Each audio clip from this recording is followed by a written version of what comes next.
महाराष्ट्र राज्य शिक्षक सेना जिल्हा शाखा नांदेडच्या वतीने शिक्षक आमदार तथा राज्याध्यक्ष ज.मो. अभ्यंकर यांच्या आदेशानुसार तसेच जिल्हा परिषद नांदेडच्या शिक्षण विभाग यांच्या दिरंगाईमुळे थकीत वेतनाची रक्कम परत गेल्यामुळे शिक्षकांचे आर्थिक कोंडी केलेल्या प्रशासनाला जागे करण्यासाठी दिनांक 16 एप्रिल रोजी नांदेड जिल्हा परिषद कार्यालयासमोर ढोल बजाव आंदोलन करण्यात आले।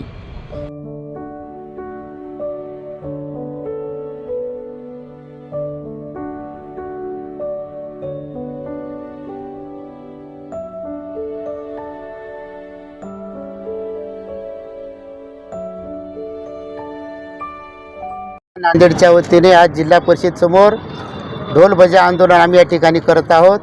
आमचे राज्याध्यक्ष तथा शिक्षक आमदार ज.मो. अभ्यंकर साहेब यांच्या आदेशान्वये महाराष्ट्रभर जे आज आर्थिक पिळवणूक झालेली आहे त्या आर्थिक पिळवणुकीचा आवाज बुलंद करण्यासाठी, आवाज उठवण्यासाठी, शिक्षकांना न्याय देण्यासाठी, कारण आज जिल्हा परिषदेमध्ये ज्या थकीत वेतन आहे, थकीत वेतनामध्ये थकीत वेतन आहे, चट्टोपाध्याय निवड श्रेणी, तफावतीची रक्कम आहे, निलंबन भत्ता आहे, असे अनेक प्रकारचे शिक्षकांचे फरकाच्या रकमा असतात।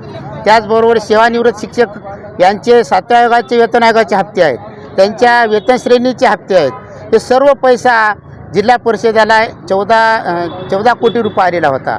गेल्या वर्षी पण असंच केलं प्रशासनानं, जे 31 मार्च 2025 रोजी बजेट संपलं म्हणून त्यांनी बिलं रिजेक्ट केली। पण गेल्या वर्षीचे शिक्षक जे होते थकीत बिलाचे, यावर्षी पण त्यांनी पडताळणी केली व्यवस्थित। बिलाची पडताळणी गटविकास अधिकारी यांनी केलेली आहे। प्रत्येक एकाही बिलामध्ये त्रुटी नव्हती, सगळे बिलात म्हणजे त्रुटीने पाठवलेलं होतं।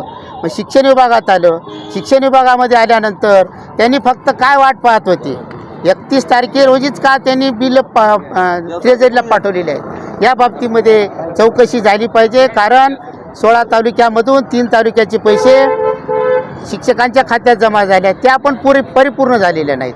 म्हणजे हे काय खेळ चालू आहे, हा कोणता प्रकार म्हणावा? तुम्ही कशासाठी हे पैसा जमा केला नाही? कारण तुम्ही कशाची वाट पाहत होता? काय कारण होतं? कारण 31 तारखेला 11 वाजता, 11:30 वाजता, म्हणजे एवढा वेळ तुम्ही काय केलात? कारण तुमच्याकडे कोण येत होतं?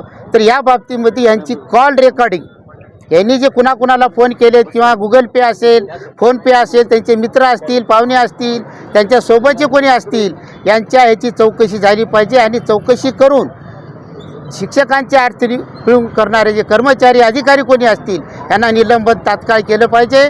आम्ही हा लढा इथंच नाही, पूर्ण महाराष्ट्रभर आयुक्त असतील, सहसचिव असतील किंवा संचालक असतील, त्यांच्यापर्यंत आमचे ज.मो. अभ्यंकर साहेब यांच्या नेतृत्वाखाली आम्ही हा लढा लढत आहोत। आणि नांदेड जिल्ह्यामध्ये ज्या शिक्षकांची आर्थिक पिळवणूक करून आज आमच्या बांधवांचे लग्न आहेत, मुलं पाल्यांचे, काही ठिकाणी दवाखान्यात ॲडमिट आहेत। आज माझ्या एका विद्यार्थ्याची शैक्षणिक फीस भरायची आहे, मेडिकलची आहे, इंजिनिअरिंगची आहे। ह्या पैशावर आम्ही नियोजन केलं होतं, पण तुम्ही 2-2 वर्षे। आणि हे एक महत्त्वाची सगळ्यात गोष्ट आहे की हे जे थकीत वेतनाचं टॅब आहे 2.0, हे टॅब दरवर्षी 31 मार्चला जमा होत असतात। डिसेंबरपासून बिलं घेतात आणि मार्चमध्ये जमा करतात। आता हे पैसे पुढच्या वर्षीच येणार आहे, म्हणजे किती अन्याय मला सांगा। म्हणून अशा या अन्यायकारी प्रशासनाचा त्याला जागे करण्यासाठी या प्रशासनाला आम्ही ढोल बजाव आंदोलन या ठिकाणी करत आहोत। आणि महाराष्ट्रभर हे आंदोलन चालू आहे। जोपर्यंत आम्हाला आमचा पैसा या 15 दिवसात परत आणून शिक्षकांच्या खात्यात जमा करणार नाहीत, तोपर्यंत आम्ही लढा आणखी तीव्र करणार आहोत। एवढेच या ठिकाणी आश्वासन करतो, या ठिकाणी थांबतो। जय हिंद, जय महाराष्ट्र। राज्याध्यक्ष तथा शिक्षक आमदार ज.मो. अभ्यंकर साहेब यांच्या नेतृत्वाखाली संपूर्ण महाराष्ट्रभर राज्यव्यापी हे आंदोलन आहे। त्यातलाच एक भाग म्हणून आम्ही आज महाराष्ट्र राज्य शिक्षक सेना जिल्हा शाखा नांदेडच्या वतीनं जिल्हा परिषद कार्यालय हे आंदोलन करत आहोत। यातली सर्वात महत्त्वाची आमची इथली जी मागणी आहे की आमच्या शिक्षक बांधवांचे 14 कोटी रुपये जे परत गेलेत, हे 14 कोटी रुपये का परत गेले याची चौकशी झाली पाहिजे। आमचे सेवानिवृत्त शिक्षक बांधव 2 वर्षापासून त्यांची रक्कम आहे, आमचे शिक्षक आहेत, फरकाची रक्कम आहे, चट्टोपाध्यायाची रक्कम आहे, मेडिकलची रक्कम आहे। ज्यांनी स्वतःचे पैसे व्याजानं पैसे काढून दवाखाना दाखवलेला आहे, अशा लोकांचे पैसे आहेत। पोट मारून पैसा जे व्याजानं पैसे दिलेत, अशा लोकांचे देऊन आपला दवाखाना हे केला, अशा लोकांचे पैसे आहेत। फरकाची रक्कम आहे, विलंब म्हणजे एरियसची रक्कम आहे। ह्या सगळ्या रकमा जवळपास 14 कोटी रुपये फक्त यांच्या लालचीपोटी म्हणायला काय हरकत नाही का आम्हाला माहीत नाही, परंतु सगळं तयार असताना BO 16 तालुक्यातले BOच्या माध्यमातून इथे आलं असताना आणि 20 दिवस अगोदर पैसे आले असताना सुद्धा हे 16 कोटी रुपये 14 कोटी रुपये वापस जातात, म्हणजे निश्चितच या ठिकाणी काहीतरी घडलेलं आहे. यांचं सगळ्यांचं कॉल रेकॉर्डिंग झालं पाहिजे, यांच्या सगळ्यांचे फोन पे जे आहेत हे तपासले पाहिजे.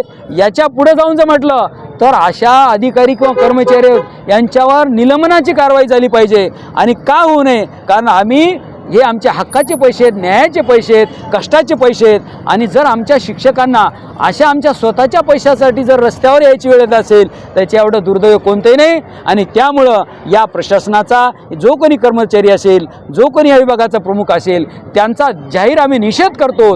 आणि जे काही दुसरे प्रश्न आहेत ते वेगळे जवळपास 8 प्रश्न आहेत आमचे. संच मान्यतेचा प्रश्न आहे, संच मान्यतेचा प्रश्न आहे, कारण आज नांदेडसह राज्यामध्ये जवळपास हजारो शिक्षक अतिरिक्त झाले आहेत परंतु त्यांचा पगार बंद केलेला आहे. हा काय प्रकार आहे? हे समायोजन करण्याची जबाबदारी प्रशासनाची आहे, पण त्या ठिकाणी आहेत. त्याच्यानंतर BOLची कामं आहेत. तुमच्या अनेक अडचणी आहेत, या जर सोडवल्या नाही तर पुढच्या आंदोलनात्मक भूमिका काय? आमचे राज्याध्यक्ष ज.म. अभ्यंकर साहेब यांच्या आदेशानं जे काही आमचं पुढचं नियोजन ठरेल त्यावेळेस आम्ही तुम्हाला कल्पना देऊ.